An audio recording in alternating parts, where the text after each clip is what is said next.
ನಿಮ್ಮ ಬಿಸ್ನೆಸ್ ಯಾವುದೇ ಇರಲಿ ಅದನ್ನ ಪ್ರಚಾರ ಮಾಡಲು ಸುಮನ್ ಟಿವಿಯಿಂದ ಮಾತ್ರ ಸಾಧ್ಯ. ಕೂಡಲೇ ಕರೆ ಮಾಡಿ.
ಸಡಗರದ ಸುಮನ್ ಟಿವಿ ಪ್ರಥಮ ವರ್ಷದ ವಾರ್ಷಿಕೋತ್ಸವ ಕಚೇರಿಗೆ ಹಬ್ಬದ ಕಳೆ.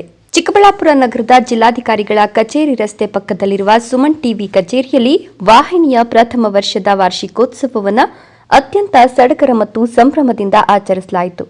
ವಾರ್ಷಿಕೋತ್ಸವದ ಅಂಗವಾಗಿ ಸುಮನ್ ಟಿವಿ ಕಚೇರಿಯನ್ನು ವಿವಿಧ ಬಣ್ಣದ ಬಲೂನ್ಗಳು ಹಾಗೂ ಆಕರ್ಷಕ ಹೂವಿನ ಅಲಂಕಾರಗಳಿಂದ ಸಿಂಗರಿಸಲಾಗಿತ್ತು. ಕಚೇರಿಯ ಆವರಣವು ವಿದ್ಯುತ್ ದೀಪಗಳಿಂದ ಕಂಗೊಳಿಸುತ್ತಿದ್ದು ಹಬ್ಬದ ವಾತಾವರಣ ನಿರ್ಮಾಣವಾಗಿತ್ತು. ಮೊದಲನೇ ವರ್ಷ ಯಶಸ್ವಿಯಾಗಿ ಪೂರೈಸಿರುವ ಸುಮನ್ ಟಿವಿಗೆ ನನ್ನ ಅಭಿನಂದನೆ ಸಲ್ಲಿಸಿ ಇನ್ನಷ್ಟು ಜನಪರವಾದಂತಹ ಸುದ್ದಿಗಳನ್ನು ಬಿತ್ತರಿಸಿ ನಾಡಿನಲ್ಲಿ ಪ್ರಖ್ಯಾತಿ ಗಳಿಸಬೇಕು ಅಂತ ನಾನು ಹಾರೈಸ್ತೀನಿ.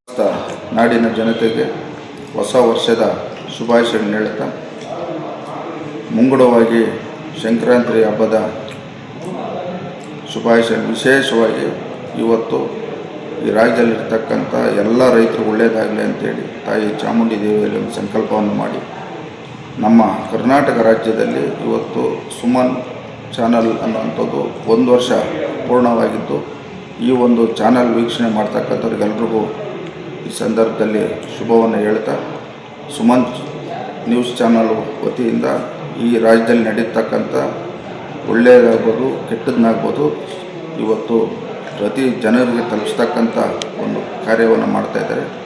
ನಾನು ಶಿಡ್ಲಘಟ್ಟ ವಿಧಾನಸಭಾ ಕ್ಷೇತ್ರದ ಮತದಾರರ ಪರವಾಗಿ ಸುಮನ್ ನ್ಯೂಸ್ ಚಾನಲ್ ಅವರಿಗೆ ನಾನು ಸಹ ಶುಭಾಶಯಗಳನ್ನು ಹೇಳಕ್ಕೆ ಬಯಸ್ತಾ ಇದ್ದೇನೆ. ಆಗಮಿಸಿದ ಗಣ್ಯರು ಕೇಕ್ ಕತ್ತರಿಸುವ ಮೂಲಕ ವಾಹಿನಿಯ ಯಶಸ್ವಿ ಪಯಣಕ್ಕೆ ಶುಭ ಹಾರೈಸಿದರು. ಕಾರ್ಯಕ್ರಮದಲ್ಲಿ ಮಾತನಾಡಿದ ಗಣ್ಯರು ಸುಮನ್ ಟಿವಿ ಇಂದು ಜಿಲ್ಲೆಯಾದ್ಯಂತ ಮನೆ ಮಾತಾಗಲು ನಮ್ಮ ತಾಲೂಕು ವರದಿಗಾರರ ಕಾರ್ಯವೈಖರಿಯೇ ಮುಖ್ಯ ಕಾರಣ ಹಾಗೂ ಹಳ್ಳಿಗಳ ಮೂಲೆ ಮೂಲೆಗಳಿಂದ ಸುದ್ದಿಯನ್ನು ಸಂಗ್ರಹಿಸಿ ಜನಸಾಮಾನ್ಯರ ಧ್ವನಿಯಾಗಿ ಕೆಲಸ ಮಾಡ್ತಿರುವ ನಮ್ಮ ತಂಡದ ಶ್ರಮ ಮೆಚ್ಚುವಂಥದ್ದು ಎಂದರು. ನಮಸ್ಕಾರ ಚಿಕ್ಕಬಳ್ಳಾಪುರ ಜಿಲ್ಲೆಯ ವೀಕ್ಷಕರೇ, ಏನು ನಮ್ಮ ಸುಮನ್ ಟಿವಿ ಇವತ್ತಿಗೆ ಅಂದರೆ ಜನವರಿ 9ನೇ ತಾರೀಕಿಗೆ ಒಂದು ವರ್ಷ ಪೂರೈಸಿ ಉತ್ತಮ ಜನಾಭಿಪ್ರಾಯ ಗಳಿಸಿ ಉತ್ತಮ ರೀತಿಯಲ್ಲಿ ಜನರಿಗೆ ಸೇವೆ ಮಾಡುವಂಥ ನಿಟ್ಟಿನಲ್ಲಿ ಯಾವುದೇ ಅನ್ಯಾಯ ಆಗದಂತೆ ಸುದ್ದಿಗಳು ಪ್ರಚಾರ ಮಾಡ್ತಾ ಇರುವ ನಮ್ಮ ಸುಮನ್ ಟಿವಿಗೆ ಮೊದಲನೇ ವರ್ಷದ ಹಾರ್ದಿಕ ವಾರ್ಷಿಕ ಶುಭಾಶಯಗಳು. ಹಾಗೆಯೇ ನಮ್ಮ ತಾಲೂಕಿನ ಎಲ್ಲ ವರದಿಗಾರರು ನಮ್ಮ ಸಮಸ್ಯೆ ಬೆಳವಣಿಗೆಗಾಗಿ ಸಾರ್ವಜನಿಕರ ಹಿತದೃಷ್ಟಿಯಾಗಿ ಉತ್ತಮ ಕೆಲಸ ಮಾಡಿ ಮತ್ತಷ್ಟು ಸಹಕಾರ ನೀಡುವಂತೆ ತಮ್ಮಲ್ಲಿ ವಿನಂತಿ ಮಾಡುತ್ತೇನೆ. ಅಲ್ಲದೆ ಮುಂಬರುವ ದಿನಗಳಲ್ಲಿ ಜಿಲ್ಲೆಯ ಅಭಿವೃದ್ಧಿಗೆ ಪೂರಕವಾದ ವರದಿಗಳನ್ನು ನೀಡುವ ಭರವಸೆಯನ್ನು ಕೂಡ ನೀಡಿದರು. ಕಾರ್ಯಕ್ರಮದಲ್ಲಿ ಚಿಕ್ಕಬಳ್ಳಾಪುರದ ಸುಮನ್ ಟಿವಿ ಮುಖ್ಯಸ್ಥ ಬಾಲು, ಕಚೇರಿ ಸಿಬ್ಬಂದಿ ಸಂಜಯ್, ನಿರೂಪಕಿಯರಾದ ಕಾಮಾಕ್ಷಿ ಶಶಿಧರ್, ನಕ್ಷಾ ಗಂಗೋತ್ರಿ, ವರದಿಗಾರರಾದ ನರಸಿಂಹಮೂರ್ತಿ, ಸುಬ್ಬು, ನರೇಂದ್ರ, ಶ್ರೀನಾಥ್ ಹಾಗೂ ಲೋಕೇಶ್, ಕನ್ನಡಪ್ರಭ ಡಿವಿ ರಮೇಶ್ ಸೇರಿದಂತೆ ಮತ್ತಿತರರು ಹಾಜರಿದ್ದರು.